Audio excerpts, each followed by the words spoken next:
All right, welcome to Social Distillation, the submarine still of the internet, where we attempt to drop the bead and pour white lightning straight onto your brain. What are we talking about today, Samo?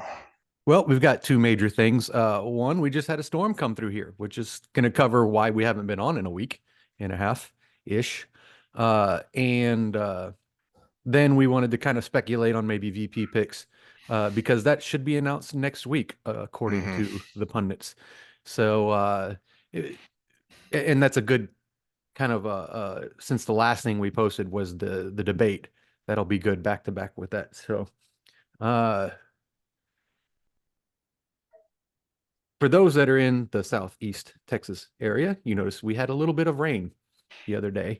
So I got back from Mexico, which is why we didn't record last Wednesday, and just in time to prep for a hurricane, which is why we didn't record over the weekend. So when I was there with spotty internet at best, finally got an alert that says, "Oh, hurricane in the Gulf heading towards Texas." Yay! So the first thought is, are we going to get home? That was the first thought, which we did. We beat it by a day.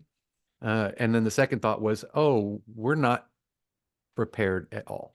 So that was an interesting thing. And I've got the comfort crisis up here because we had power back by 5 o'clock the next day. But there's a lot of people still without it and everything. And it's actually a little bit comical to watch all these suburbanites dying of discomfort. And that was kind of my first thought, but then I wanted to get on work ethic. So I'm going to let you riff on that for a second first. What category was this hurricane? They said it hit us as a category 1, and we Okay. were, if you're looking at the radar, we were about this far from the eye.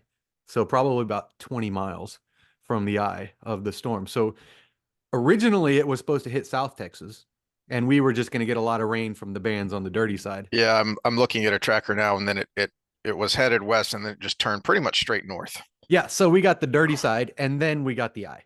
So we we got everything, and it was a war of attrition in my area because the first what happened is similar to Harvey, not the same because it wasn't nearly enough rain and it was shorter. But when it made landfall, instead of zooming on through like the projection was, it slowed down, not the winds, but the actual movement of the storm itself.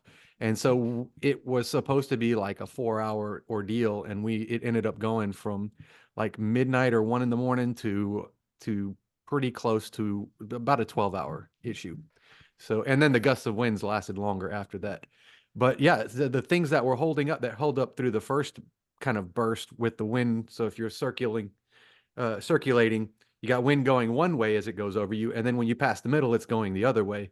As soon as it switched to the other side, everything that had been fighting one way just laid down on the other side. It was like it was almost like the roots on the trees and everything were just we're done, and they fell down. Now I managed to save all but one of my trees, and it was a crepe myrtle that was about eyeball high in the backyard, which kind of sucks because I like the flowers to attract the bees, but that one's better than losing the peach trees and all the other stuff Yeah. that I've been working on for 3 years.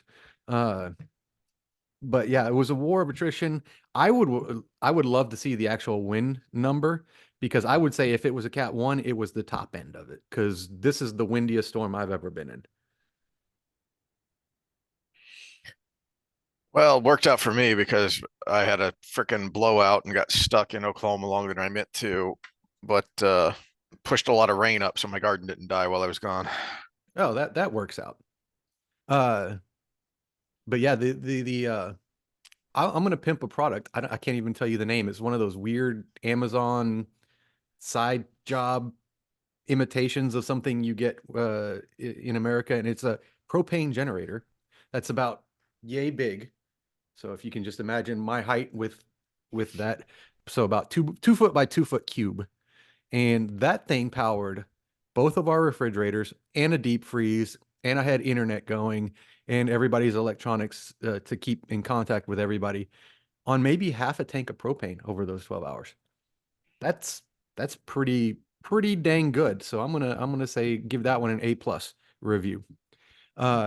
But what I wanted to get into based on this was not necessarily the storm itself, It was during the cleanup process. I might get a little bit on a soapbox. Well, I live in the burbs and would call it slightly upper middle class, not just middle class. Nobody's got a chainsaw. And the people that grew up here and lived here all their life, you could tell who's lived in the burbs all their life versus who moved here, like people like me. Because there was probably every 10th house, someone actually had the tools and the elbow grease to do stuff. And the nine in between were helpless. So after I finished my yard, which I got done by probably 3 o'clock in the afternoon, so about 3 hours of work, all I had to do was re-prop up the fence and then make sure all the trees were okay. And my wife and Ben were taking care of all the leaves that came down in the small twigs. I just grabbed my chainsaw and started walking down the neighborhood, see who needed help. And I kind of wish I would have gone to a more lower income area because a lot of times I got the answer, oh no, I've got a guy for this. I've got a guy, he'll be here tomorrow, you know. But on the flip side of that, being more upper class, more upper middle class, the people that let me work on it wouldn't take no for an answer when they were handing me money. Yeah. I said, no, I'm just doing this. I'm a neighbor. I'm just trying to get everything cleaned up and help people out while we don't have power. While you know, the things that people used to do automatically, Yep. you know. And they're like, no, no, I insist, I insist, I insist. So I made $200 in an afternoon walking around with a chainsaw, just chopping up big chunks of branches. Uh, and then I was thinking about it as like the whole pull yourself up by the bootstraps thing. Yeah, people overuse it, but there's truth. Hmm. There's truth to it. I had $150 chainsaw walking around a neighborhood, made $200. $200 times 5 days a week. If you had slower times than during a tragedy, that's $48,000 a year. That's twice From the poverty level. doing That's grunt, middle just from doing class. grunt work for people. Just Yeah. from yeah, just from doing grunt work for people, and then you probably get tips on top of that. This is one of so I get really annoyed by some of the dumb hippie commie friends that I see that are complaining about the removal or relaxing of child labor laws. This is why child labor laws and minimum wages are a problem, because you prohibit people from just getting out there and doing.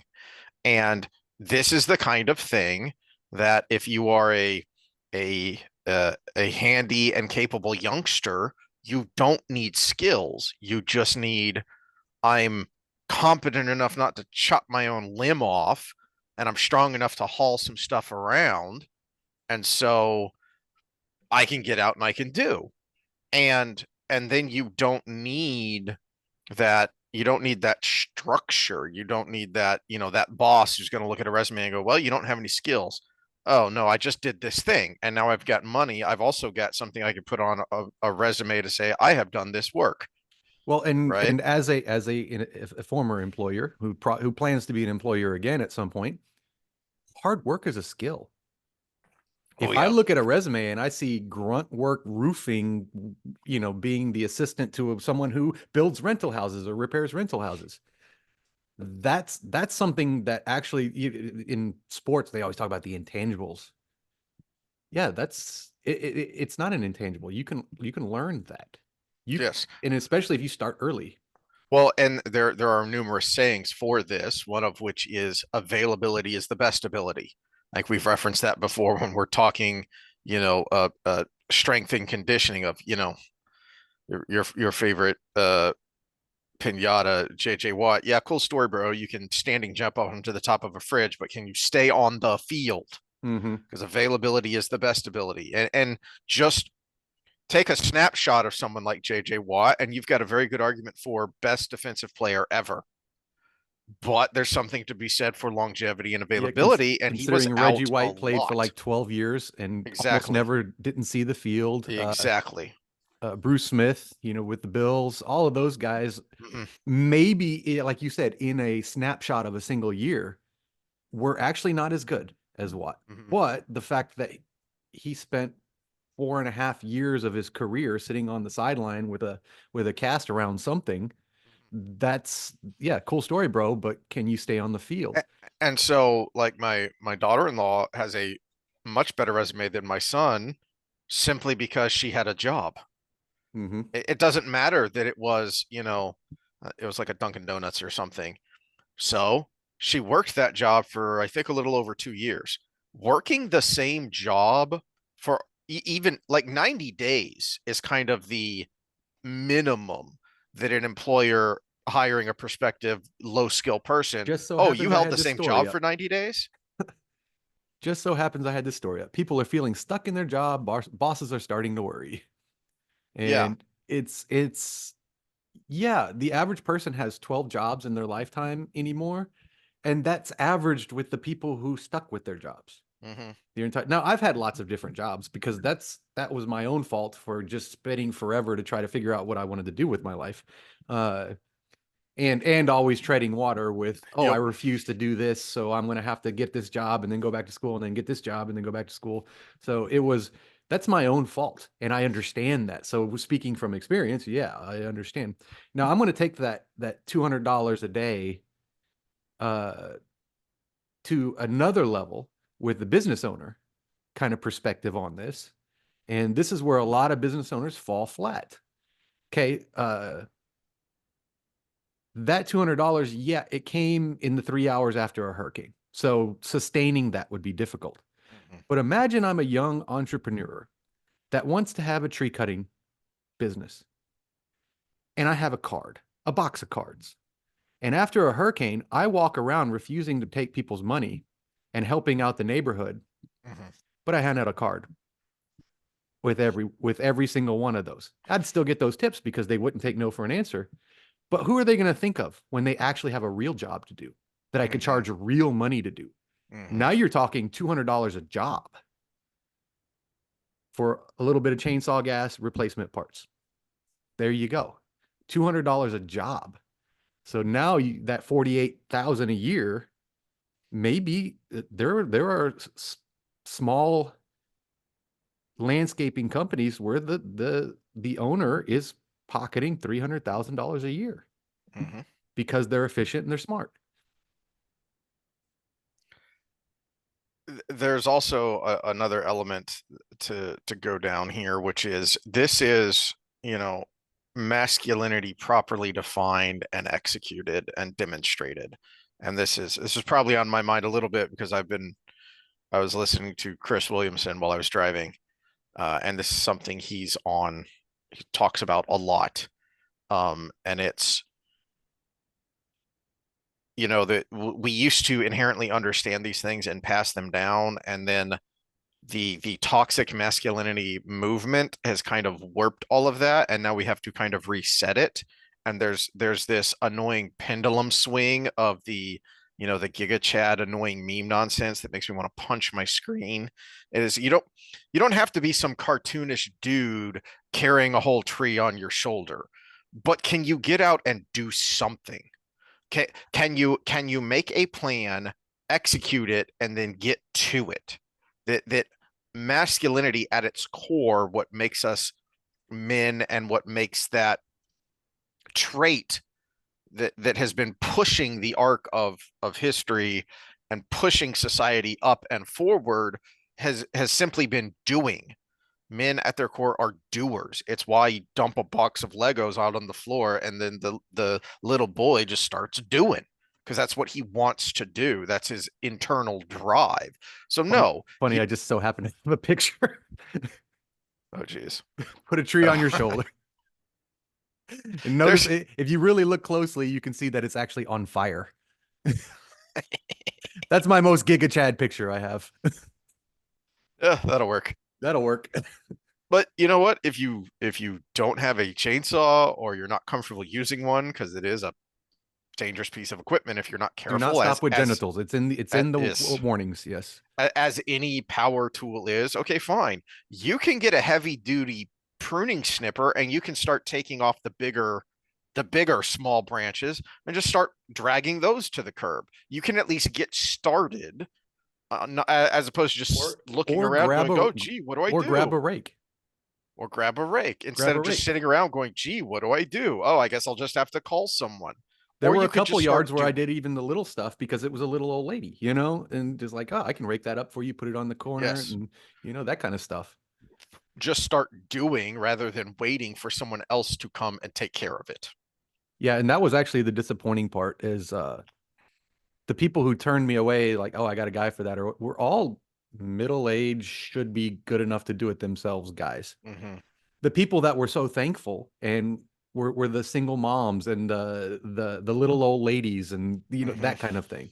So there was one guy, he was sitting out there just looking at it like, I don't know what I'm going to do with this. I'm like, you need a chainsaw? He's like, oh, thank you. There was one guy, and it was only because he didn't have the equipment to do it. He was out there Mm-hmm. working. But yeah, it was. I always say the most disappointing moment I had in my training career was having to teach a 45-year-old man how to swing a sledgehammer because we were hitting Oh, the tire, jeez. and he was like, and I'm like, no, no. Here's how you never chopped wood or hit something with a sledgehammer, broke up a sidewalk, anything. He's like, no, never done that. He had to wear gloves because his hands couldn't handle it. I was so disappointed in that until I should have had this queued up because it just clicked on me that it would have been perfect part of the conversation. There was a functional fitness challenge. I think it was one of the CrossFit games, and one of the tasks was to pound a stake into the ground with a sledgehammer. And the headline on the meme, which is a video meme, said, if this is you, don't preach to me about functional fitness, because they were all out there going tapping these things into the ground. I'm like, load up, man. Give it a swing. Even if you miss once or twice, you're gonna have it done in two Yeah, you may, swings. you may need to do some taps to get it set, but then Yeah. once it's set and will hold up on its own, you rear back and you let her go. Yeah, it was Oh, it. geez. I was yeah. This is what's wrong with CrossFit because they talk about functional fitness, and they're all a bunch of suburbanites with a certificate. Mm. Yeah, I would also point out I don't have a real chainsaw because I don't use it that much. You actually have to go out and you help your mom, you do other stuff. yeah. I've got three. But so I can take care of my own crap, I do have a small electric and they're not expensive. And I'm Yeah, a I penny love my pinching electric. miser. The battery just doesn't last long enough. I I've got it corded because I hate having to mess with batteries. You just have to be really careful not to cut your own stupid cord like a moron, which I have done before. Um, that's it's I had an old corded weed eater that I killed a couple of extension cords with. Um, so now I have the newer, fancier, heavy duty lithium batteries, and that's what I've got now. You know why I Uh, stopped using the corded weed eaters? Because you know how much I sweat. I would started getting shocked by them because I my sweat would get after about 30 minutes of work, the sweat would build up so much in there that it would the pushing the button zip, would shock me. zip, zip. So yeah, the battery doesn't do that to me, but also I've got a gas But weed. So tools to have on hand just in case if you live in any kind of area with inclement weather and you have trees, you can get yourself a corded chainsaw that will get most jobs done. Unless like unless like my whole live oak comes down, then yeah, that thing's not going to work. But it would at least let me get started knocking out some of the smaller limbs, dragging them and piling them by the curb if I had to. So don't be afraid to do. In fact, push yourself to do. That is something we talk about that is uh we usually talk about it in the guise of fitness and health, but there well, is an element it to is the part of mental it health of because that because yeah. even though I'm in, after all these surgeries and stuff, pretty poor shape for what I consider Mhm. the standard for myself, I was still able to go out there and work from basically when we could start working after Mhm. the storm passed till the sun was down. Yeah, lots of bottles of water later, but at the same time, yeah, I still made it through that, even though I was a little beat up from it. Yep. Fitness is part of it. Yeah, and we've used the male lion analogy before of if something doesn't push us, guys just want to lay on the recliner, eat, and have sex. That's our most basic drive is just that. Didn't we Let me talk sit. about that last time or two times ago? Yeah, Yeah. and one of the things I was listening to that you need to listen to because I think we should talk about it more in depth is one of the more recent modern wisdom number 804. He's talking with a guy named Mike Israetel. Yeah, who yeah, yeah, who yeah. I'd I know who never you're heard talking of about. before. I had Um, seen him on there before, and he was pretty good. Yeah. I wouldn't mhm. give him the top tier of what Chris has Yeah. had on, So but previously they talked about muscle building, and this episode it was all about fat loss. So kind of the two components there, and he was making the point that look, if you look at, you know, if you look at it primitive cultures still today, they're really lazy because they have to be. That is actually a protective component of our nature. It's the reason they're not obese like we are. He made the point that you can look at data. There's actually data to support this of a modern person and a primitive, someone who still lives in a very primitive way. They actually have roughly the same, he said, obviously with individuals, you're going to have bigger differences. But if you look at the averages over a significant population, the activity level is about the same. We just eat a hell of a lot more. well, and when We consume way more calories. in essence, what we call activity nowadays is Mm-hmm. we'll have a workout, which can be intense, but it's not like, I mean, I just got back from central Mexico, right? Not a resort. I didn't go to a resort. We went to a place that had tourist stuff, but it was just a normal city. Mm. It was, and we're doing the hikes through town and looking at the sites and everything, but everybody else is doing their jobs. And you're talking places, this is a high end. Sorry for that hiccup. We had mic issues and then I paused it, but as I was pausing it, the mic came back on. So, but no, speaking of technology and high end stuff, right? This Yeah. is, this is considered a larger city, San Miguel de Allende near Guanajuato. And what we think of as a hard life here is like normal everyday stuff for these people. What I was about to say was, as I was watching people work, they're these are cobblestone roads. They don't come in there with a giant machine that pulls up the concrete and then they re-pour with another high-end machine coming in. There's a guy out there with a chisel breaking up the not so good part of the road so they can relay new stones that they carried there by hand.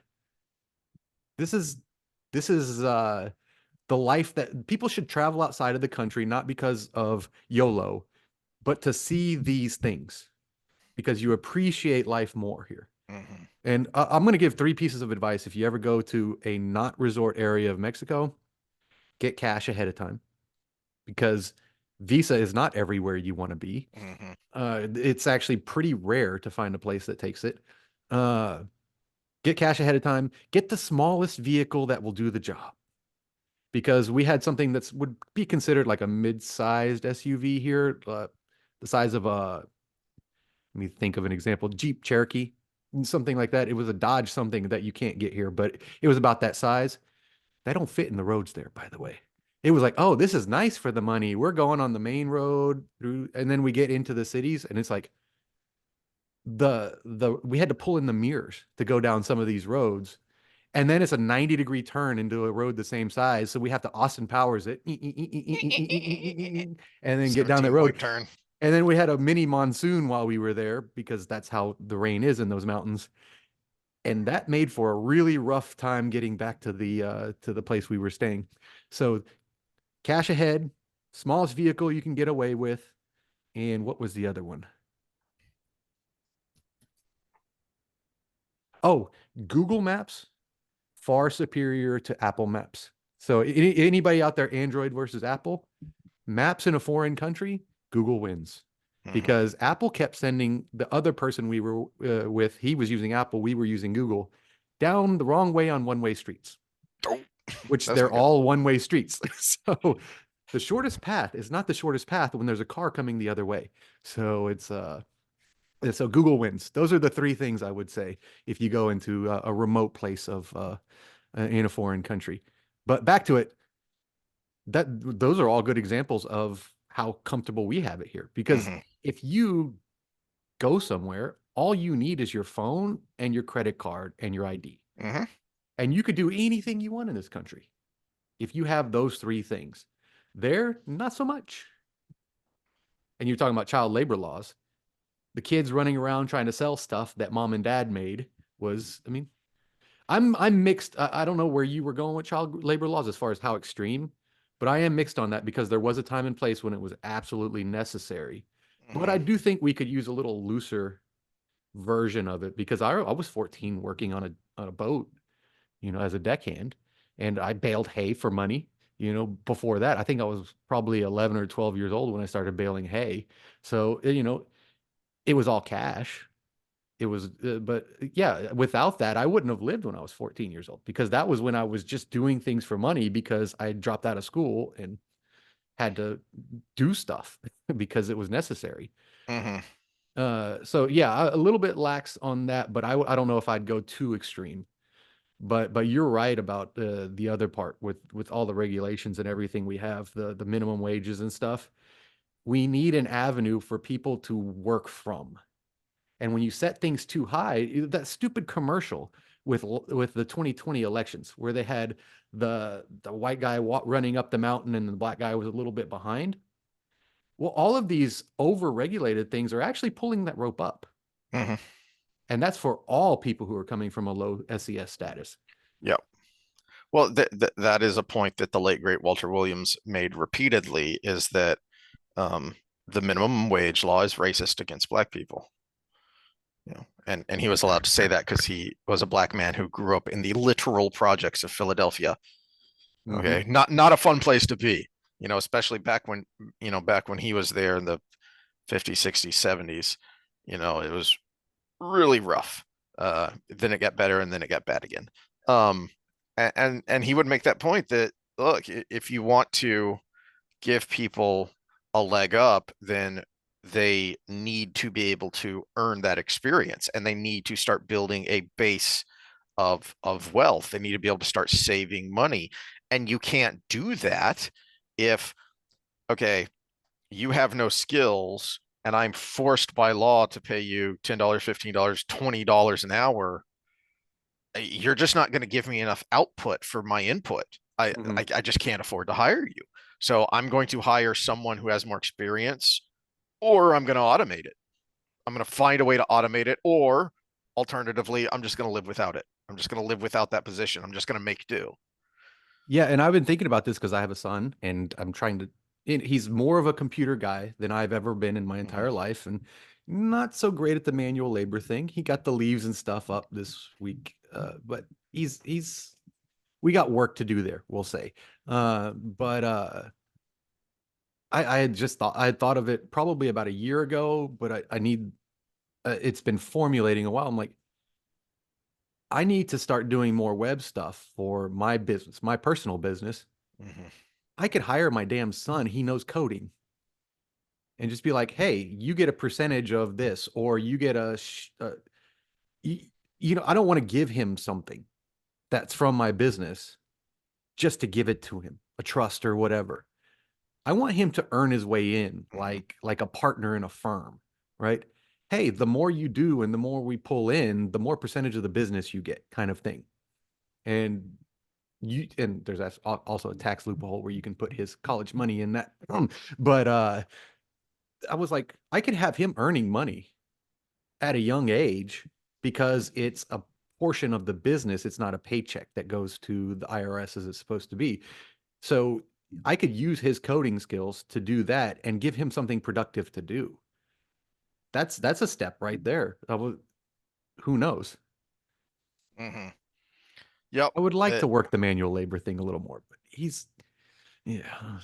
the yes, because there are other benefits to that, but the primary thing is getting them while they're young used to get them in the habit of working, get them Mhm. in the habit of doing something until it is done. Well, and this is there's a lot of things you do in education. This is a discussion that I've had with a lot of my younger athletes that are going into college that are probably aren't going to go pro. Is while all the people are spending their summers that are from the burbs or higher income areas are spending their summers YOLO, going on vacations and doing all this and everything, there's a big percentage of people in school that are shadowing over the summer, that are doing volunteer work over the summer, that are interning over the summer. And then you get the memes that are like, well, how do you expect me to have a year of experience when this is my first job? Blah, blah, blah. That's what interning is Hmm. for. Hmm. Those are the people that have the experience coming out of school. Yeah, you just came out of school. How do you have experience? Oh, Well, I you see you work. volunteered here at this place Mhm. for this many months or years or whatever. What did you do there? Here's what here were my responsibilities. Here what I did. Okay, that's experience. That is a thing. Yeah. Yeah, and so he could put on his resume, because I have a business LLC, everything. He could say coding work for this company, Hmm. on a volunteer basis or on an intern basis or whatever. So, it's not child labor law relevant, but he will have, by the time he gets out of high school, if I start this now, 4 years of experience in the computer industry doing all this stuff. Yep.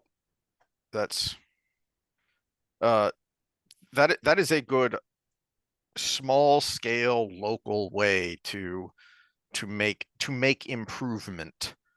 To deal with, we're talking, we're talking about trees that got knocked down by a hurricane, but it is applicable to the country and society are in the toilet and going downhill. Well, there are small scale things we can do individually within family, neighborhood, community that have an impact on that. And now this is the portion of the show where we get into the large Well, scale let me make one awfulness. more business recommendation to people out there. This is something I had to learn a little bit the hard way, but I did get advice early. I just didn't listen early. Uh, Someone else in a subscription type industry told me about a year into when I owned the gym, uh, don't give discounts, Mm, give free time. And this ties right into me walking down the street with the chainsaw if I was a landscape owner, right? Uh, give free time, and then people always pay full price when that's up. If you give a discount, they will always haggle for that discount. mhm. And so that's a it's a good way to be a humanitarian at the same time as running a business. I can't always do everything for free if I'm the hypothetical landscaper. But after a disaster, I can walk down the streets and help the neighborhood. Mhm. And yeah, my pocketbook's going to get bigger later, but I still did the right thing. It's when ego, intentions, and profit actually go in the same direction as altruism. So yeah, it's everybody wins there. So that would be my advice. All right, so political nonsense. Ugh. Um, Yeah, sorry for no real segue there, but Segue Sam is off duty. well, it's not that the upper tier federal political stuff is nothing. I do continue to say we put way too much emphasis on it, and what you're doing in your home and in your neighborhood is much more important. Um, because that's how we get to this place of everything is screwed up, is because we started screwing up at the lower level and then it cascaded. Well, I will Um, I will say there's a big shift that happened too to kind of push it more federal. Uh, it's still more important at the local level, but I would say there was a little bit of a shift, and that's with the internet era, with the smartphone era, mhm. because everybody's connected to everything right now. So it did shift it in Yeah, that direction. yeah. And I think the other big shift is the Republican Party is not the Republican Party anymore, but there's an inner fight trying to keep it that way and trying to Mm, change it. And the Democratic Party is not what someone who grew up in the 90s would call the Democratic Party mhm. anymore. So, and I think those two thunderheads are kind of coming together at this moment. Yeah, the Democrat one is an important point that people keep forgetting because they're so woke and crazy right now. If you weren't paying attention or weren't old enough, or if you've just forgotten, the two big accomplishments of Bill Clinton's two terms welfare reform and tough on crime legislation, the federal crime bill that they're now running away from and calling racist, that was Bill Clinton. Those were the Well, two big accomplishments of not Clinton's only two that, the terms. crime bill was authored by Joe Biden. Mm-hmm. Yeah. Mm-hmm. So it is not that long ago that the Democratic Party was very different. Hmm. And there's a child walking around behind me. Yeah, I see just the top of the head, just the hair. So we're good with any censors. No, you can go keep watching your cartoons and eating your peanut butter and jelly sandwich. Okay? You can't sit on Grampy because Grampy is talking on the camera about silly things that you don't care about. So you should go watch your cartoons. Okay, All right. we won't be long. This is not a huge No. involved it could Um be a huge involved conversation, but I think we're all tired. So the VP pick, Trump's VP pick is in the only reason it's really interesting to me is because it is simultaneously completely irrelevant and also incredibly important. I think it's actually the more important thing than actually the general election because I think it determines the general election. So these are some odds. This is Odds Trader. I've got a couple up. I said Vegas odds, but apparently they're different on different sites. But this is the overall presidential on Odds Trader. Trump's the favorite. Biden is keep going up. Kamala Harris next to that. And then it's funny. You see Michelle Obama, Gavin Newsom, and Robert F. Kennedy trailing there. I've got another one up that's even more interesting, but let's go to the VP.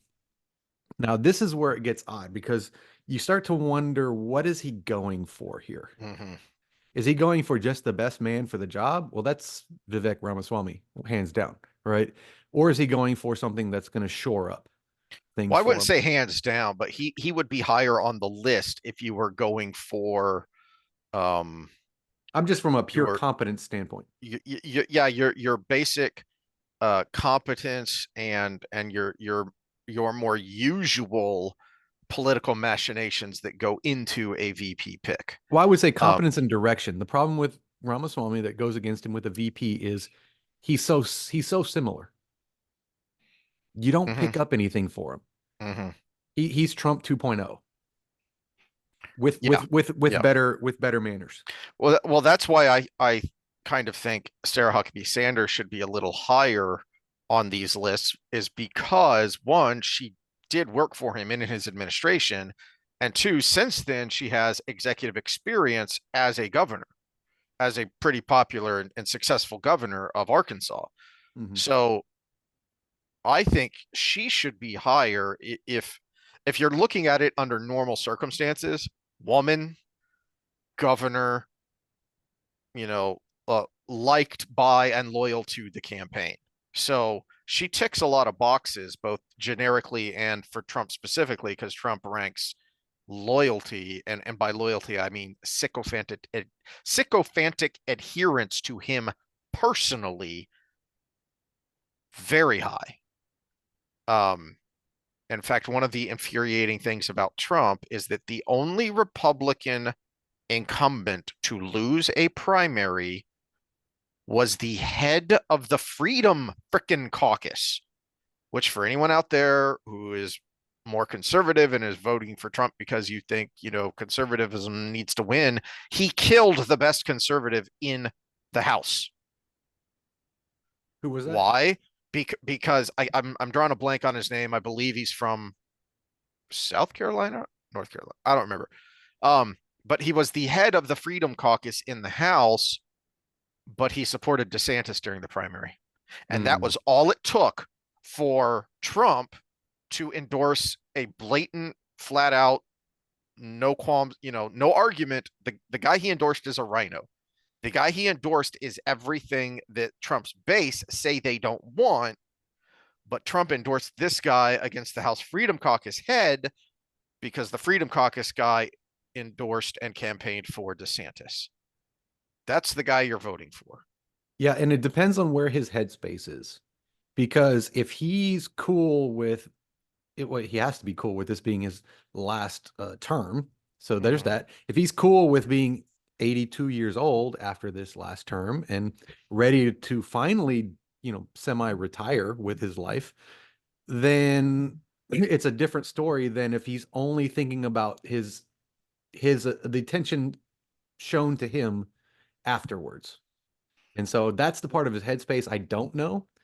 Which So, is one of the reasons some of the pundits I listen to have said they highly doubt that Ramaswamy is even on the short list, because not because he's too much like Trump and he doesn't give you anything, but because at least on the campaign trail, he's a better Trump than Trump. mhm. Because he is very much, and I made this point during the primary, is that he was acting as a Trump surrogate, but he is much more likable and much more eloquent than Trump is, and Trump hates being outshone, especially by men.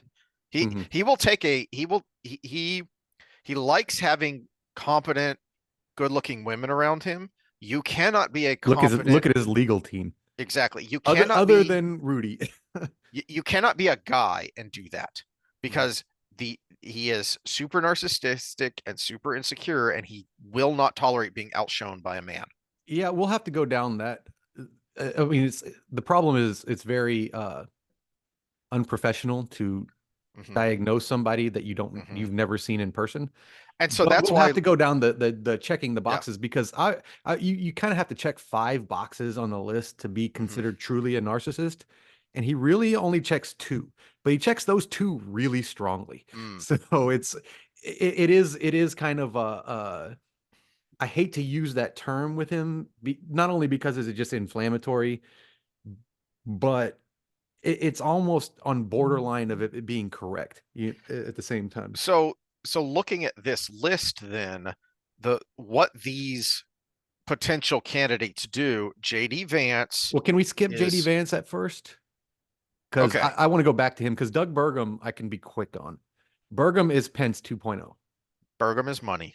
Burgum is money, and he's also the religious conservative, and he's the connection to the deep state that is not in the way that everybody wants Trump to address the deep state. He's Hmm. I have him on the Twitter so I can get his words directly, or at least his staff's words that do his page. Uh, he's an industrial complex guy, Hmm. which is why I'm not big on him. I liked him in the debates. I think he brought a fresh voice that nobody knew on a lot of topics, but he is a person that is in the pocket of the industrial complex, the military industrial complex to be more specific. So I hate that he's number 2 there. I think he's got a future, but at the same time, he's Pence 2.0, and we saw what happened there. Any additional thoughts to mine on him?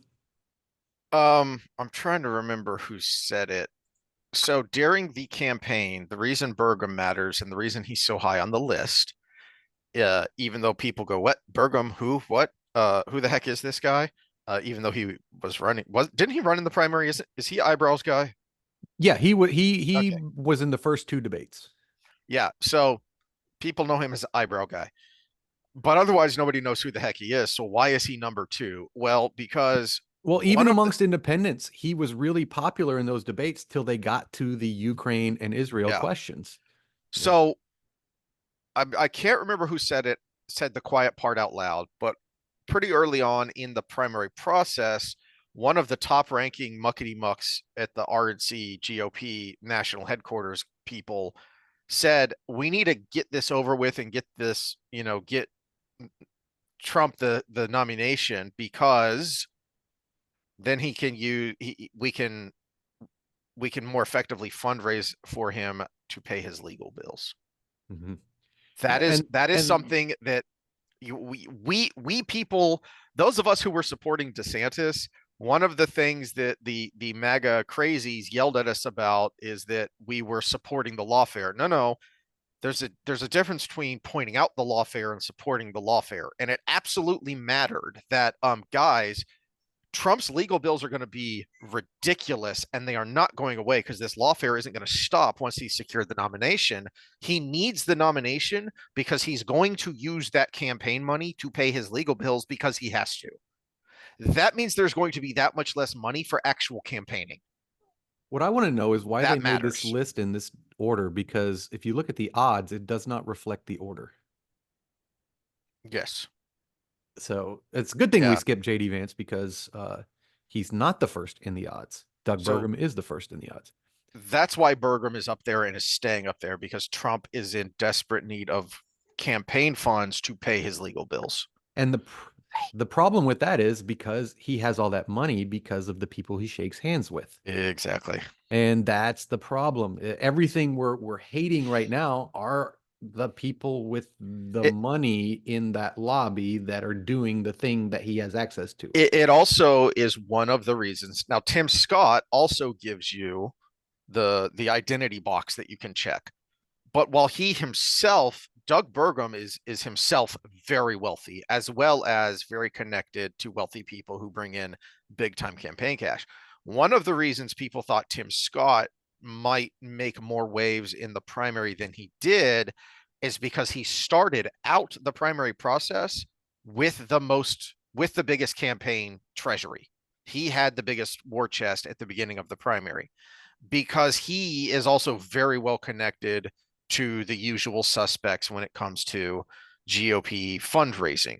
So he also brings in a ton of fundraising, just not as much as Burgum because he himself is not as wealthy as Burgum. Well, I'll add another layer. He Burgum came in as a nobody with a big war chest and Mm-hmm. propped his name up a notch. Mm-hmm. Scott came in with a huge war chest plus name recognition, and he did so poorly. Yep. Burgum, nobody knew who, like you said, eyebrow guy.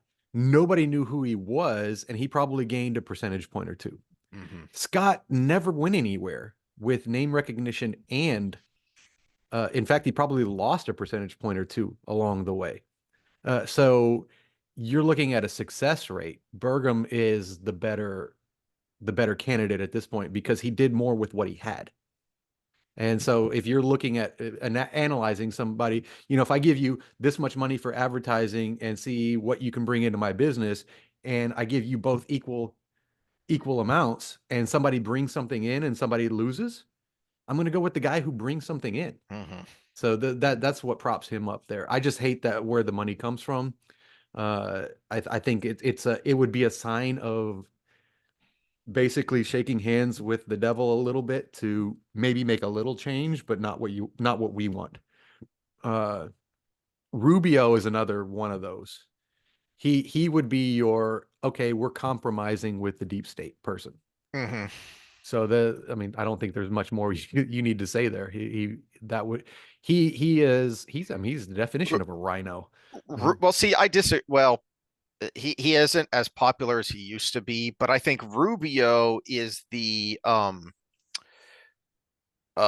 compromise candidate between the conservative wing of the party and the establishment wing of the party because he has become a creature of the swamp. But he used to be very highly regarded by the conservative wing of the party. So I view that. I think the thinking there is he gives us the connections to the fundraising and to the establishment, but he's more palatable to the conservative wing. Yeah, the problem is if you're looking at all the things somebody brings you as a candidate, one of the things you look at is this a swing state or something along Mm-hmm. those lines? He brings nothing when it comes to Mm-hmm. the electoral college. So what is he bringing?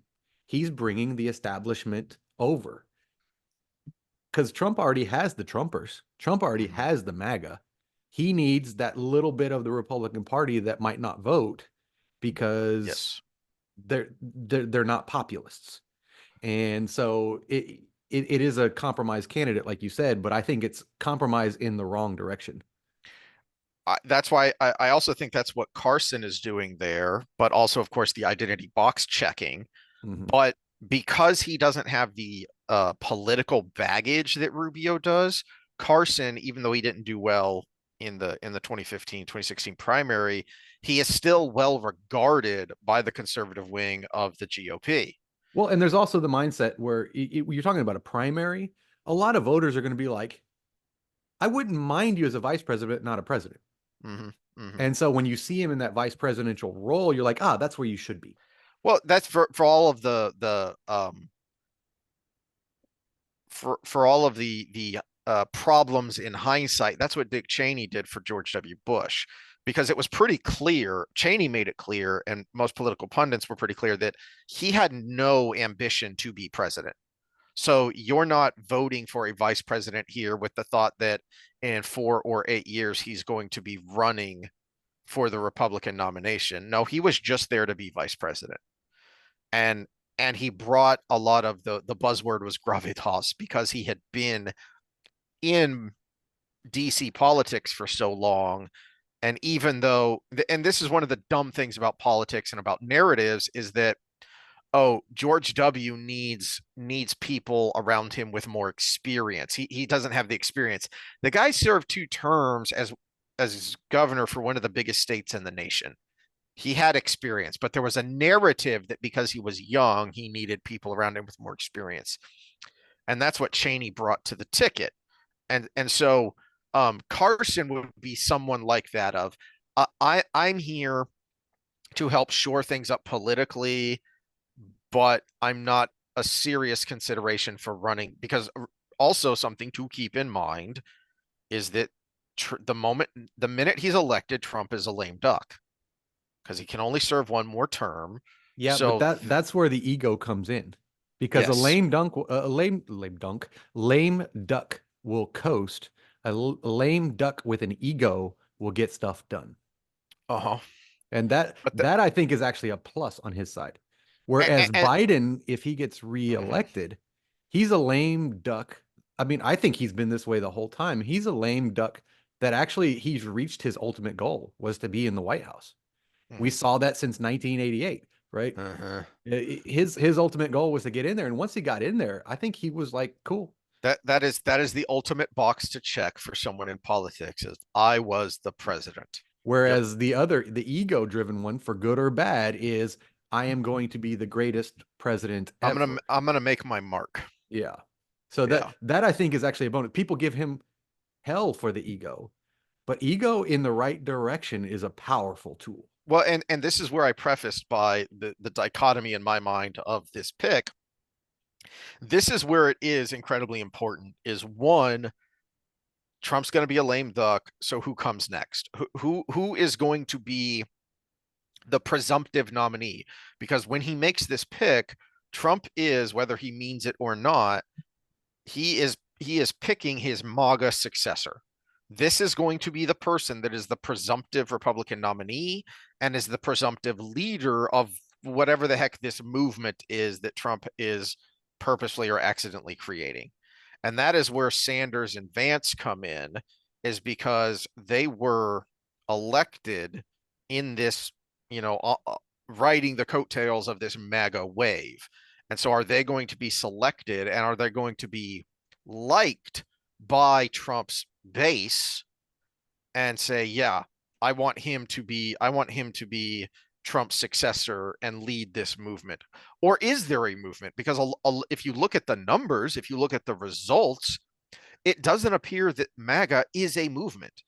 You can look at the results of special elections, off-year elections, you know, people that Trump, endorsed or not, and say, and there's a good argument to be made that there isn't a MAGA movement, there's a Trump movement. Well, And yeah, without I was him, just going to make that point because there's even nothing, there's within no MAGA, there there's a there. split. Because Yes. there are a lot of people on the not woke side. I'm not even going to say Republican or Democrat because I'm going to include RFK in this movement Yeah. that know we need a change, a more populist change, Hmm. but they don't like Trump. And then there's the people that call themselves MAGA but are actually Trump religious. Hmm. The TDS in the other direction than what we normally say, right? And so there, yeah, MAGA is a statement, and yes, it's become a thing, but there are people that have that mindset that don't like him, which I would Yes. include myself in that. Well, I don't but hate him like the crazy lefties do, but I don't really care for him yeah. either. If I'd Yep. say he's the best man for the job between him and Biden, that's not me loving him. Yeah. That's Well, that's So this is the other end of the spectrum here, because I agree with Steve Deace's analysis of the way things stood right before and right after the debate, which was I'm going to paraphrase as best I can here, which was that this election, when it became clear that it's going to be Trump versus Biden, that the election was all about the conflict amongst the American voter of people who didn't want to have to vote for Trump and people who weren't sure if Biden could do the job. And right before the election, he said that was 60-40 Biden. Right? That there were just, and that's why we talked about the VP nomination going into it, is Trump needed to do something to gain ground with those people who just could not bring themselves to vote for Trump. That he is just too unpalatable, he is too disagreeable. He, whether it be the character personality or for me, there's a lot of policy stuff there of I don't like a lot of the things he did or in his first term or is espousing now. So there's some policy problems I have there. So he needed a strong VP to shore up those voters. Well, after the debate was so disastrous for Biden that his, in Deace's view, flipped 60-40 Trump. And I tend to agree with him that the way things stand right now, not just who knows what's going to happen in the future, but the way things stand right now, I don't see any amount of election fortification that can make up for the fact that a big chunk of voters, a clear majority of voters right now think Biden literally, physically, mentally cannot do the job, and they cannot vote for him. Mm-hmm. And so now it's a 60-40 Trump. And that's where that's going to bring up some of the other polls that I have here that are going to be that's where the interesting. VP pick doesn't matter right now, because Biden so damaged himself that if Jill, I'm convinced that it's mostly Jill who is, go look up Woodrow Wilson and his wife, and the fact that the last year and a half of his presidency, his wife was running the country because he had a stroke and they were hiding it from the people and from Congress. Well, that would explain the wokeness of it, because we know from his whole career that Biden was not woke. But she is a doctor of education, which is one of the most infected departments in all of academia. So if whatever cabal, and I assume Jill Biden is the head of it, is actually running the country, is able to hold on to the reins of power and keep Biden as the nominee, I don't see any way this is not a spectacular loss for Biden. However, if the Obama Clinton wing, who are, I think, working behind the scenes to get him out of there, if they are able to get him out of there, then the VP pick is going to matter again. Mm-hmm. No, I think it still matters if it's Biden and Harris, even if Harris takes over, because I'm trying to remember who made this point, but it was hilarious. If Trump picks somebody like Tulsi Gabbard, he's got his one-liners, he's got his zingers. Because if anybody remembers, it was on PBD podcast, but they brought up the video of Tulsi just destroying Harris. Yes. So if it's Trump against Harris in a debate for president, he's got that zinger of, you couldn't even get past my VP. Yeah. It's that. Or if she's still the VP and Tulsi's there, she destroys her again in the exact same way on a bigger stage. So yes, well, especially if they actually have a VP debate, which I doubt they even will, but I still think that they're more likely to have a VP debate than a presidential debate. Yes. Because at least Harris is awake. True. Yeah. If nothing changes and Biden stays the nominee, I don't think the debate in September is going to happen. And I'll be surprised if we even get a vice presidential debate. I would argue it's more important to have a vice presidential debate, because we have two men over 78 years old in their final, either one, it's their final one. It's actually more important to have a VP debate but it's also important that we have RFK Jr. on the stage, and that's never going to happen because the powers that be won't let it happen. Let me finish this VP with this chart right here, and then I'm going to get to RFK, and then we'll look at the other one that had interesting stuff on it, and then we can close out. The the JD Vance one is interesting because my two favorites were Tulsi and Vivek. I don't think Vivek is the going to happen, even though they've been doing so much together. And so many people are making a big deal of Trump just visiting Ohio. And they're like, oh, Vivek's the guy because Trump just went to Ohio on his plane. Blah, blah, blah. Yeah, And yeah. Vance is Ohio too. Yep. So who did he meet with? We don't know. So we've got two Ohio guys. The three of them, the reason I find it interesting is because of that initial thing I said is the wild card, which is what mentality is Trump going into this with? Mm-hmm. And they're all young and they're all populist leaning. Tulsi brings in at least a couple percentage points of women and the independent votes, a couple percentage points of the independent Mm-hmm. votes, and she's young. Yeah.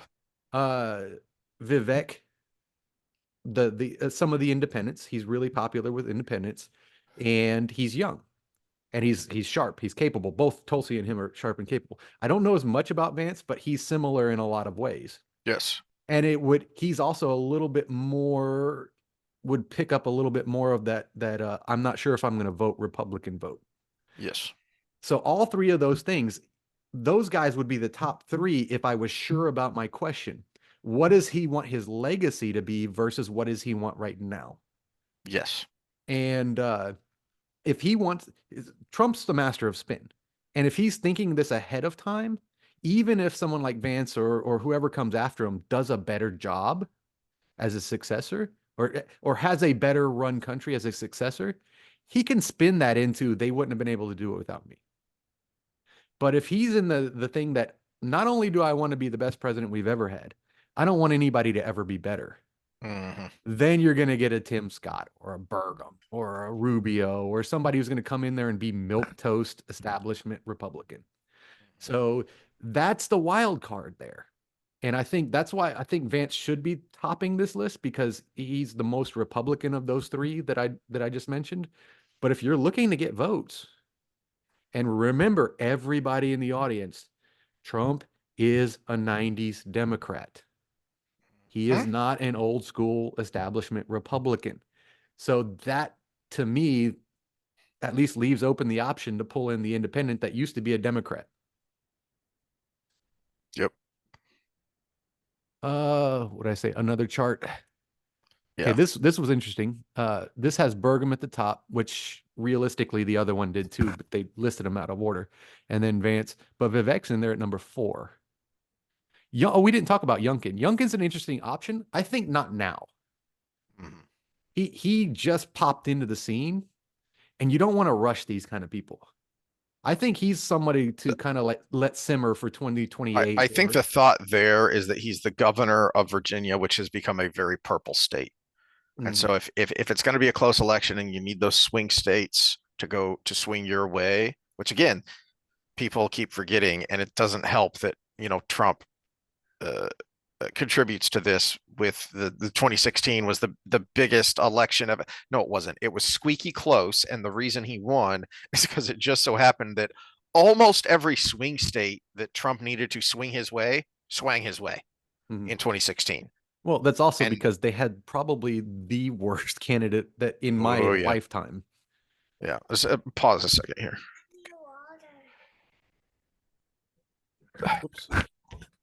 Hold on. Did you finish all your chocolate milk? Or do you just want some water? All right, we're back, and the pause is going to be a little hiccupy because I guess Heath was trying to tell me to pause, and it doesn't work the same when you're sharing your screen than it does. So I No. paused, and then it Oops. paused share screen instead of pausing the whole thing. So you got him talking to his grandbaby there for a second. All right, but we're back to it, and let's get back to our chart here.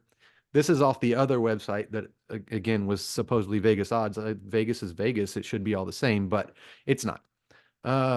We just talked about Youngkin. Vivek's on here at number 4. It's a strong pick ability-wise, but again, I just don't see it from advantage unless he's looking for an heir apparent. That's the only justification I could say there. But I would love to see him as like in a cabinet position where he can do the Malay This, style firings. hmm yeah, cabinet is where I wanted to segue into when you're done talking about the VP stuff. Okay, so I'm going to go up to the presidential odds because this one was more interesting than. Oh, did we even bring up the presidential on the other one? This is the No. odds tracker. Uh, Oh yeah, yeah. We Trump, did look at this yeah, one. Trump's favorite, Biden, Harris not far behind, and then everybody keeps putting her up, even though she released an official statement that she has no interest in doing this. Newsom is always on there, but I found a poll that actually his national recognition isn't as great as I thought it would be. Hmm. But then I was thinking about it. I'm like, we're always sparring with California as Texans, so that's probably why we have a bigger dose than a lot of the rest of the country. And then Kennedy way down there, but that's because he's an independent. I'm going to come back to that in here a second. But then we go up to this other one. This was interesting because in this poll or in this odds maker, Harris is second by far. I mean, look at that. Biden is 7-1, Harris is 4-1. That's almost double the odds. And that is, I assume that is assuming what I am assuming, which is that public pronouncements to the contrary, the Obamas and the Clintons and their camp, they want Biden out of there. Mm-hmm. That's going to mean that so all this talk about, Newsom or somebody else, or they come in and they have an open convention.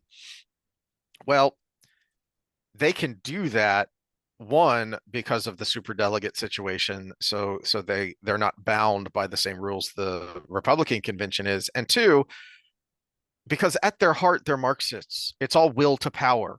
The rules don't matter. The ends justify the means. We can do whatever the hell we want because us getting elected is that damn important. Mm-hmm.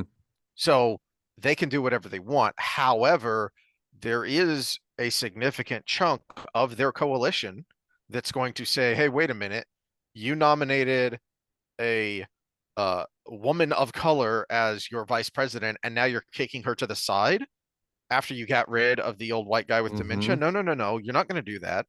And so that's the fight right now, I think, that's going on behind the scenes is there are enough powers that be behind the scene that want to get rid of Biden, but then along with fighting Biden's cabal to try and get him out, then you also have the secondary fight of, okay, but then who's the nominee? Who's in charge?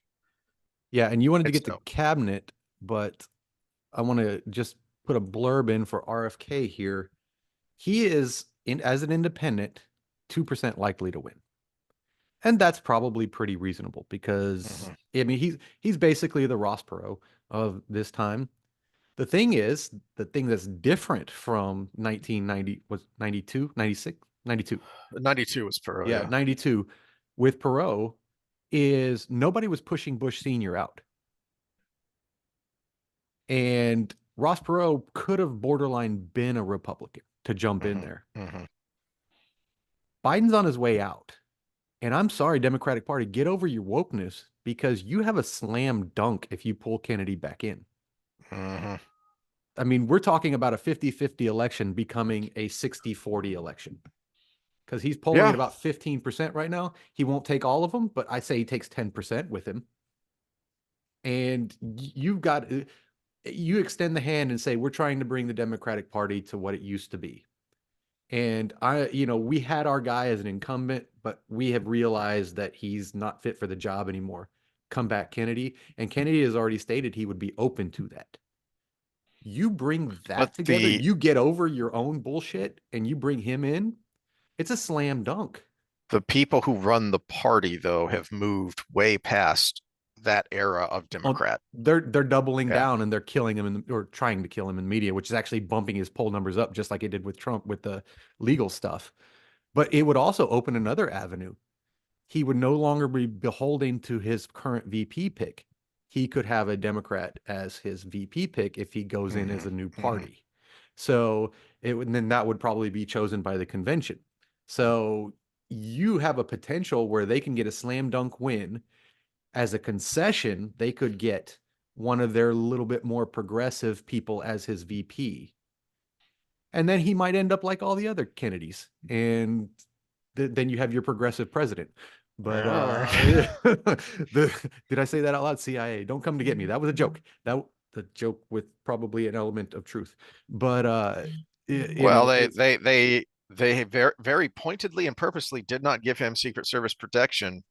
well, he would be So automatically getting it if he was the Democratic Party candidate, but supposedly, theoretically, and yet theoretically, somehow I wouldn't be surprised if for some strange reason it didn't happen. Oopsie, oopsie. our Well, bad. they would at least give him protection up until he was the president and they won it.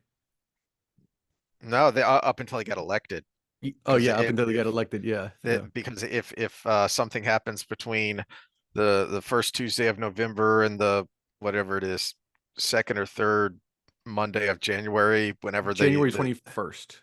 yeah, whenever the swearing in happens, oh, well, we'll Yeah. just take whoever was the vice president. Yeah, they would have a slam dunk there. So we've been speculating about, oh, who can give the advantage with, Trump as a VP. You could have your actual candidate be the slam dunk. And Hmm. even all the pundits right now, and even your lackey comedians are calling for the convention to come together and just replace Biden. You know, defend democracy, just replace your candidate that got voted in. But it's it could happen. I don't think it's going to happen because it seems like they're doubling down on trying to get him out of there. Uh, but who knows? That's why I hate Newsom, Michelle Obama, Whitmer, all of these people. I'm like, you have one. You have one that will win. Hmm. Yeah. Um, I I'm less interested in the VP pick, one, because the VP is almost always irrelevant, but also given the situation and given what people actually want from a Trump presidency, I think he needs to do more than just a VP pick. Is every couple of weeks. All right, and now this is gonna let me introduce you to who I'm gonna nominate for my attorney general once I'm sworn in, Hmm. and then bring in someone someone that the right can get behind to shore up his base, but then also has some credibility with you know moderate people. Like so for AG, he'll never do this because he has such a fragile ego. Bring in DeSantis. He clearly No, doesn't no, want no. I got a DeSantis as better. I his. got a better AG. I would say DeSantis or Mike Lee because Paxton. Mike Lee would be a safe pick, or Ted Cruz because then he's in the middle of his term and Abbott could nominate, or I can't remember how Texas does it. Um, I'm pretty sure the governor fills the term for the remainder of that term. So then you could have Ken I thought Paxton it. I filling thought it that was seat. the Texas Congress, but it is Okay. an appointment. It's not a reelection kind of Well, thing. the reason I say that is because sometimes appointments are temporary until a special Mhm. election, and sometimes appointments are for the remainder of the term, and then you have the election at the normal time. Yeah, and Um, Cruz has actually been running on the fact that his opponents have always been so far in the other direction because there's a mhm, lot of people. I'm close to where his headquarters are and stuff, but I know he's a senator, so he's the whole state. But we're kind of his jurisdiction, if you really want to call it that. yeah, There's a lot of people on the conservative end that are so frustrated with him, but the other side of it has always been some super wokey it's yeah, that is just like, well, we can't have that. So he's been running on that for a while, but he's a great lawyer. He's a fantastic lawyer. So yeah, AG would be a good and position Trump for can him. say, "Hey, you people who think that I'm going to run roughshod over, I'm going to get even because of all this lawfare that's been happening to me." Well, here's someone that cares about the law and the rule of law, and he or she here's the person who's going to be in charge of getting to the bottom of what happened here, and if criminal charges need to be filed, then they will be filed. Yeah, And either that is where him, your AG would be big. yeah, either him, Paxton, or I don't know the name of him, but he's been really active in a lot of this. Hey, Is the AG for Missouri? and then a Yeah. couple weeks later, here's who I'm going to know, let me introduce you to the next Secretary of Defense, Tulsi Gabbard. Oh yeah, that She would be she she's fantastic. going to clean the woke out of the military, and she's going to make sure that when I get briefed on a potential crisis, it's not the military industrial complex briefing me. It's actually someone who cares about national security, Mm-hmm. and that's Well, who's and going who's to be also, briefing me. I mean, she's still active military, who's also still in it, who's your friend, who cares about you, who does not want to Mm-hmm. send you to their death. You Mm-hmm. know, that's a big thing because he is running on an anti-war platform. Yes. And so that would be great. And she's really popular. Mm-hmm. There's always that. Don't underestimate that. You don't want that to be the Absolutely. deciding factor, but it is a factor. Uh, but yeah, what position were you thinking of? You know who I would love? I brought someone else's name up as the Surgeon General. I said Prasad. No, I actually Bhattacharya, who was one of the signers of the Great Barrington Harrington Declaration. Yeah. Declaration. Yeah. He would fit the more conservative mold in that. You would reach out a little bit more with Prasad, and they're both popular right now in just name recognition. But yeah, I think Bhattacharya, I thought about that after I had talked about Prasad before, that he would probably be the better fit because he is a little bit more conservative Mm-hmm. in just his personal views on things. So he would probably be a better fit in there. And I mean, let's face it, he's probably on, if he wasn't tenured, he would have already been kicked out of Stanford. So he's probably on the I'm getting hell every day at work kind of Yeah. end of Yeah. things. So that might be a great fit for him. It might be the best, the Just hell he's getting now might be the best thing that ever happened to him in his life. So there's a guy that's good there. Or the probably the runner up there would be Latipo, who's the Florida well, if you Attorney really wanted General. to make a splash, again, for the same reason that you could pick Cruz as your AG, the wait, actually, I take that back. Is it? I'm pretty sure that Kentucky is both a Republican uh uh legislature and governor, so you could put Rand Paul in if you really wanted to make a splash, and you're not going to lose that Senate seat. Oh, that would be huge. I think they're going to be too worried about the Senate seats because everything is, Hmm. we saw with the midterms, everything has been so Hmm. fickle.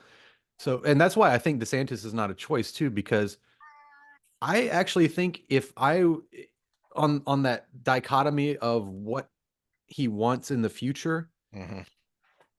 if he wants the other side of it, not the I created a dynasty side that I said would be one of these young guys, Vance, Tulsi, or Vivek, if he wants the other side of it, he wants DeSantis as the governor because you've just Yeah. shored up a red state for as long as DeSantis is alive. And the longer he's there, the more shored up it is.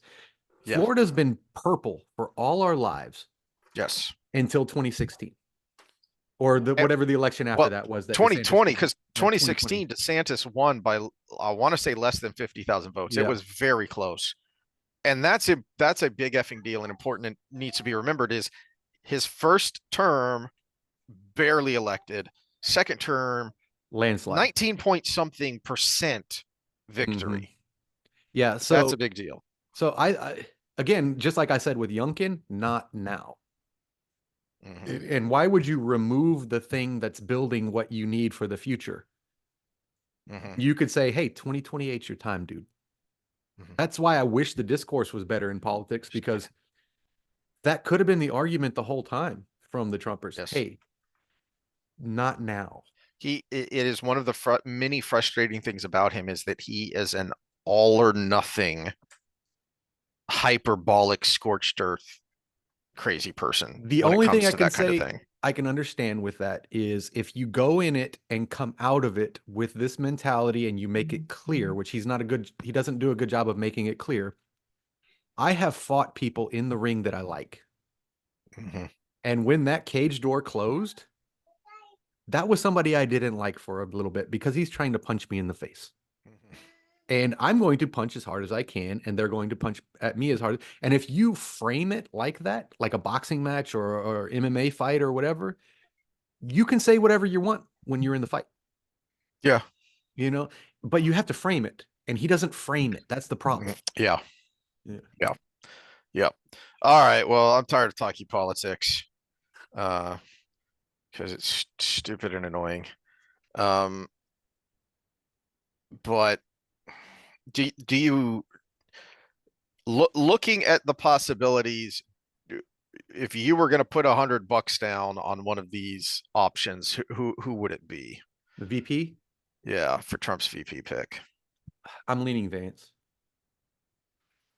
Not only is he's a front runner in the odds, which I mean you always play well with the odds, but at the same time, I think it's the safest populist move he can make. Whereas one of the other two, or even further down those lists, are a populist move, which is definitely up his wheelhouse, but at the same time, they're not as safe. My I think if you think deeply, he does worse with suburban women than anybody in the nation. And mhm. if you can pull 2% of that, then Tulsi's great because woman, right? I think for the job, they're all kind of equally there. But I just have this sneaky feeling that he's going to pick one of these establishment guys, and I'm going to be like, oh, just like the first 4 years. And that, so if I had Yeah. to put money, I would probably put money on two so I can at least break even if it's really off. And I would say I would oh, Rubio and Vance, but I'm the want to makes me biased in this that I would rather it be Vance than Rubio. Yeah. So my head says Vance for all the reasons we've talked about, but it also says and this may just be because I'm too cynical and I really don't like or trust him, is Burgum. That Yeah, my head says Burgum because I just that hate that he shot up in these last few weeks yep, like that. It that is, that gets him the money which he desperately needs and he cares about. It also but then I your only think complaint about RFK would be the same with Trump mhm, because RFK's pick mhm, was the money. exactly. Yeah. But I also suspect that Trump thinks I'll be the alpha here. If I pick the establishment guy, if I pick Burgum, that means I'm in charge of the establishment See, here's because the thing he's my about guy picking an and I'm his establishment boss. guy as your VP. You better have good protection Uh-huh. What because that my VP will be president. here's my gut though, and part of it is actually Sanders, Huckabee Sanders. Hmm. My gut is leaning towards Huckabee Sanders. Yeah, I'm thinking of putting money on one of these that are actually better And odds than the Vegas odds and say, like a yes, Tulsi or something. Because well, let's see, let's look at Huckabee Sanders Huckabee Sanders, I think she plus was like plus two 2000. eighty, Yeah, two it was a thousand eight lot. hundred. Yeah, Yeah. That's a doozy of a value bet because again, he yeah, he you could pr put a he hundred prizes dollars down, and loyalty over yeah. everything else. If they are doing what I think they're doing, which is trying to shore up their lack of support amongst women, that is something we didn't even get to, is the for the first time in I think like 40 years, 40 or 50 years, the Republican platform is not going to have pro-life language in it.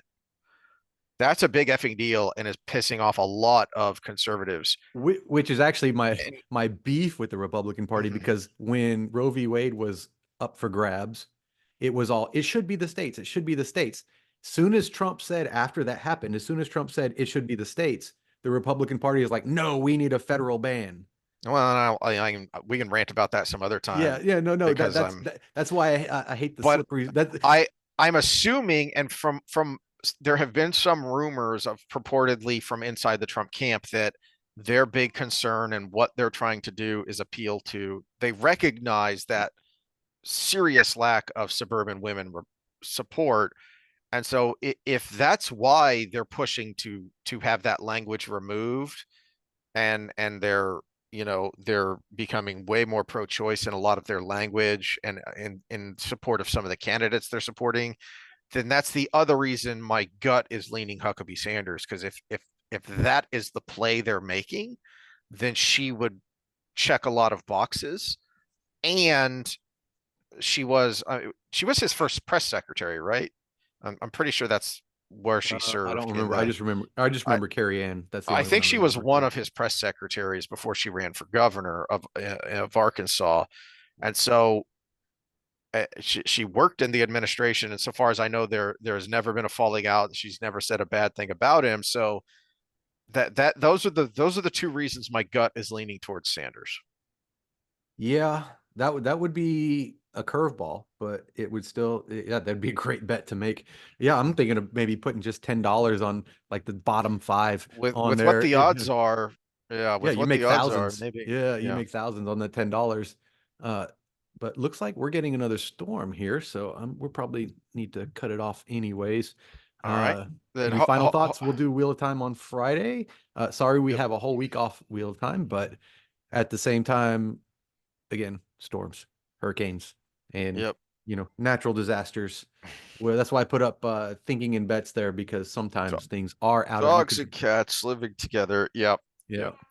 All right. Well, we will see y'all Friday for some Wheel of Time, and then we'll see what happens with the politic nonsense, and we can Well, rant about it hopefully some by the more. next time we get on, we have that announcement. True. All I heard was next week, not maybe Friday. The problem is with the delay, they probably would have it if there was a decision yet on Biden. I suspect that's why this has been getting pushed out because it was supposed to happen around the debate, but Biden's performance was so terrible, they may just be sitting back and go, no, no, wait, watch. Let's wait Yeah, and see what when's the happens. when's the DNC convention? The end of this month? I'm pretty sure it is after the RNC convention. So Yeah, and that's the advantage that they have, is they're not doing anything there yet until the VP is picked, yes, because there is a back and forth in the two-party system of who's yep, countering who on what. pretty soon here. So typically the announcement of the VP nomination would happen right before the so this isn't out of the ordinary, would happen right before the national convention, and then that would be so that the VP pick would be the second big speech, right before the presidential nominee speech. So the Republican convention is the 15th to the 18th. So it's coming up here. Yeah, and this is where the system kind of plays against it, because I don't like the idea of the head guy just being able to pick somebody. I would love like a rank order voting system or something in the Oh geez, primaries that would be it's a able month to. later. The Democratic National Convention isn't until August 19th. Oof. Yeah, that gives So them a we're a ways huge off. advantage. Yeah. So I don't I can't see the way the convention system works, they're going to have to pick their nominee before or at the convention because that's the way the Republican convention system works. Yeah, but So they're going to have to project, okay, who's I wouldn't is it be going to be Biden? Is it going to be surprised. someone else? Yeah, I wouldn't be surprised if that announcement comes out right after the RNC, because they would want as much time as they can to get Yes. whoever they have in front of everybody. Because then the damage Yeah. is done as far as I think the RNC. both sides are It's going to put out all the stops in this next week to try and either get Biden out or solidify him as he ain't going nowhere. I And then after the convention, the Democrats will move forward based on that. I don't even know why the 24th exists if this never happened here, because this is as obvious a case as we had in our. You talked about Woodrow Wilson, but that's not in our lifetime. 25th 25th, Amendment yeah, is 25th yeah. Amendment, yeah, yeah. Uh, it, that was in the 1920s, Woodrow Wilson, where there was no internet or anything like that. This has been in our face for, well, I say before he was the president, but Mm-hmm. very much so in the last 2 years. And it's just like, how did this not kick in right now? What is it even for if it hasn't kicked in yet? Why do we have an opposition party when Chip Roy came out the day after the debate and said, I'm going to put forth a resolution in the House. I don't think it's happened yet because the Speaker of the House, who is also a Republican, doesn't want it to happen. Yeah. Why do we even have an opposition party? Do we have an opposition party? No, I would say we don't. We have a few opposition people. We do not have an actual opposition party. Yeah, I heard a good argument, and this is one area I don't know enough about to legitimize everything that was said in it, but someone was talking, he was on Timcast, and he was talking about why he supported keeping McCarthy in, because, and his big argument wasn't that his beliefs were this or that, is he was a masterful player of the game. Mm-hmm. And so, yes, he's not going to do everything you want, but the things you want that he agrees with, he's going to get it done. Yeah. And I was like, oh, well, that's actually pretty good. So this other guy, what's his name again? Roger Johnson. Johnson. He's a He seems nothing to as far just as be I can going tell. in one direction. He's just drifting, man. He's a Yeah. nothing as far as I can tell. Yeah. All right. Well, we'll see what happens next week and what we have to talk about. And if somehow nothing has happened yet, then maybe we'll just, rant about the abortion issue some more, because why not? It's good argumentation. That was That actually was a a really nice catch. that was a toddler knocking over my lamp. All Oh right, so yeah, we got that's to a end good. on that note because that was a 9 out of 10 right there. Good catch, my friend. There we Showing go. showing that those cat-like reflexes like Garfield. What? Huh? What? All right. Well, Grampy, you'll see y'all next time. All right, later.